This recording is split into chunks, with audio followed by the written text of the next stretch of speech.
અમરેલીની વાત કરીએ તો જિલ્લાના બગસરા શહેરમાં ઉનાળાની કાળઝાળ ગરમી વચ્ચે જરૂરિયાતમંદ લોકો માટે 2 છાસ કેન્દ્રોનો પ્રારંભ કરવામાં આવ્યો છે।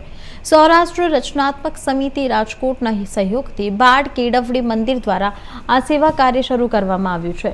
દર વર્ષે ગ્રીષ્મ ઋતુ દરમિયાન 2 મહિના સુધી આશરે 200 જેટલા જરૂરિયાતમંદ પરિવારોને વિનામૂલ્યે છાસનું વિતરણ કરવામાં આવે છે। બાળ કેળવણી મંદિરના ટ્રસ્ટ દેવચંદભાઈ સાવલિયાના માર્ગદર્શન હેઠળ આ વર્ષે પણ ખાસ છાસ કેન્દ્રો શરૂ કરવામાં આવ્યા છે। તો વિચરતી અને વિમુક્ત જાતિના સરિયાળી દેવી પૂજક અને લુવારિયા સમાજના લોકો વસવાટ કરતા અટલજી પાર્ક વિસ્તારમાં પણ વિશેષ છાસ કેન્દ્રનું શરૂઆત કરવામાં આવ્યું છે। સૌરાષ્ટ્ર રચનાત્મક સમિતિ રાજકોટ દ્વારા પ્રેરિત બાળ કેળવણી મંદિર દ્વારા यहाँ विनामूल्य छास 2 महीनाथी शुरू है।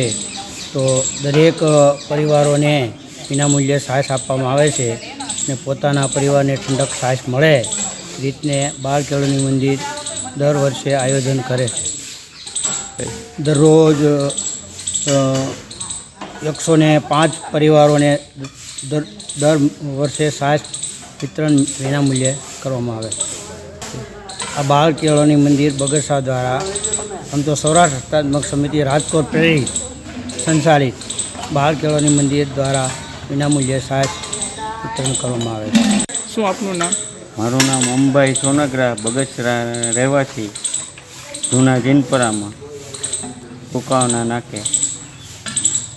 અમે બાળ કેળવણી મંદિરેથી છાશ લેવા આવી છીએ દર વર્ષે। આ 2 મહિનાથી અમે લઈએ છીએ ધગધગતા તડકામાં ને છાશ પીએ છીએ ને આનંદ આવે છે અને ઠંડક મળે। વિનામૂલ્યે છાશ આપે છે અને અમે આનંદથી છાશ પીએ છીએ અને ઠંડકથી પ્રસીએ।